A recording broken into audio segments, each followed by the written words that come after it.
Case 11. A 52-year-old woman presents to her primary care doctor with a 20-pound weight loss over 6 months and intermittent fevers. In the interest of expediency, I'm going to defer the systematic method for this case, though I would still encourage you to examine each film systematically. In this X-ray, there is a large mid-thoracic mass that appears just to the right of midline. Where exactly is that mass? The clue is actually on the lateral film. Look here. What's not present? There should be a retrosternal lucency, which isn't there, suggesting something occupying the anterior mediastinum. So this mass that looks like from the PA film to be to the right of the mediastinum is actually probably arising from within the anterior mediastinum and spreading laterally. Here's a differential diagnosis of masses in either the anterior or superior mediastinum. Of these, given the patient's weight loss and fevers, a lymphoma is most likely. So a large anterior mediastinal mass due to possible lymphoma, which is indeed what she ended up being diagnosed with after biopsy. Case 12.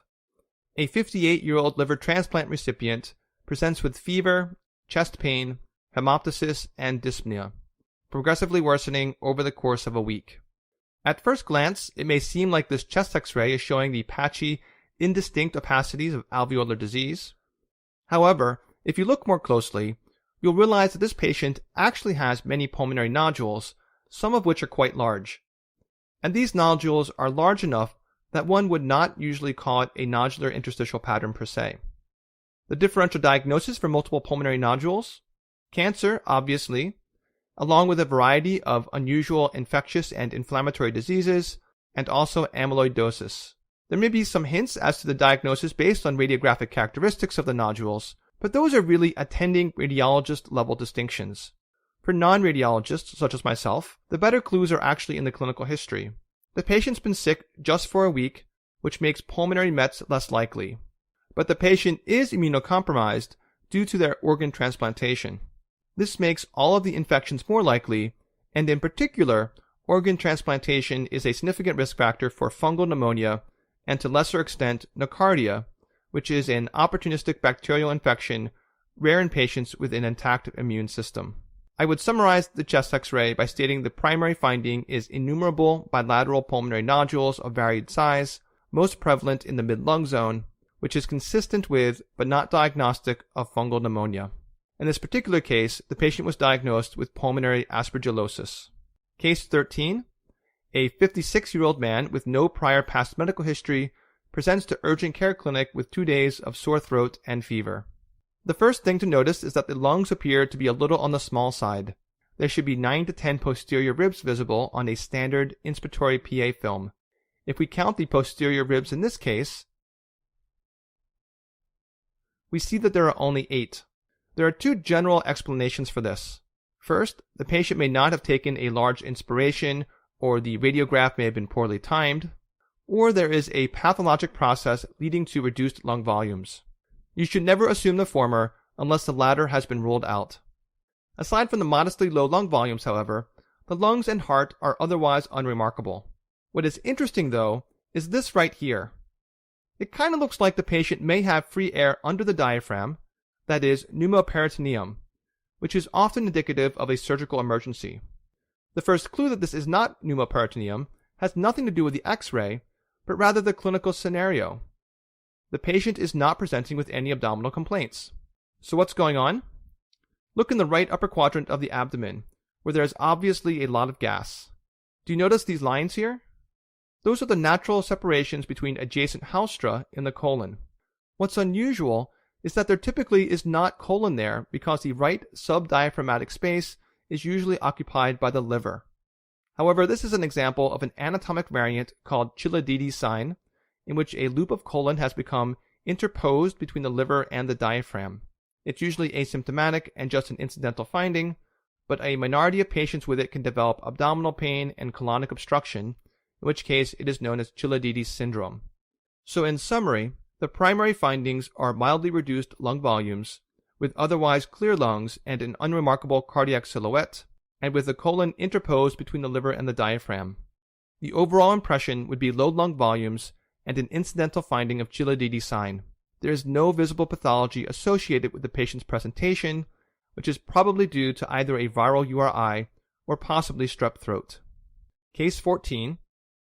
An 80-year-old man with multiple cardiovascular risk factors presents to the ER with progressive, constant chest pain for 2 weeks.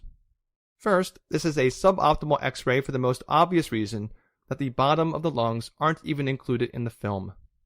Aside from that, this is also a great example of a chest X-ray finding that can be easily missed if the radiologist is not provided the clinical history when he or she interprets the film themselves. When a patient with risk factors for acute coronary syndrome presents with chest pain, the X-ray is usually ordered to rule out so-called don't miss diagnoses. For example, to make sure the mediastinum isn't wide, suggesting an aortic dissection as the cause of pain, and to make sure there isn't a big pneumothorax or pneumomediastinum. Things like that. My guess is that 9 times out of 10, the ER doc or the internist who orders this chest film in this context would conclude that it's normal and then move on to admit the patient for a so-called rule-out MI admission. So what's the problem? It's this. This patient has had constant chest pain for 2 weeks. Assuming that history is accurate, there is no way this patient has acute coronary syndrome.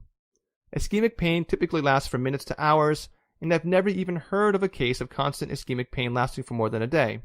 This is relevant because with an acute MI ruled out by history, other less common causes of chest pain all become more likely, which would prompt a much closer inspection of the initial chest X-ray. And if we are being good about going through the film systematically, when we get to the B for the bones, we might notice something abnormal. This rib here, specifically the anterolateral portion of the left fifth rib, appears brighter than the others. It's subtle, but not equivocal. A bone or focal part of a bone that is too bright on X-ray is usually due to bone sclerosis. Here are the etiologies of bone sclerosis from Lesson 4. Of these, osteoblastic metastases are the most common in the elderly population. Most malignancies cause osteolytic mets. The most common tumors to cause an osteoblastic met are prostate, breast, and transitional cell carcinoma.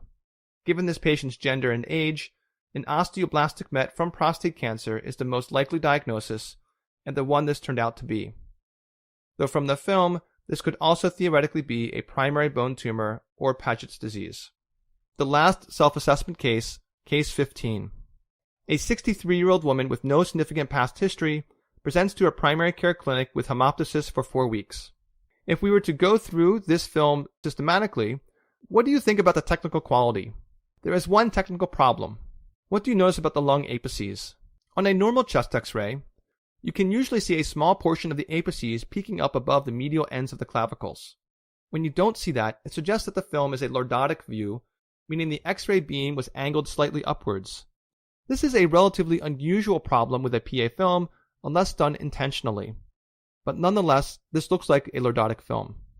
Aside from that, as with Case 14, this X-ray also has a major pathologic finding, which is easy to miss if you're not thinking about it. Continuing with our systematic method, we move on to A for airway.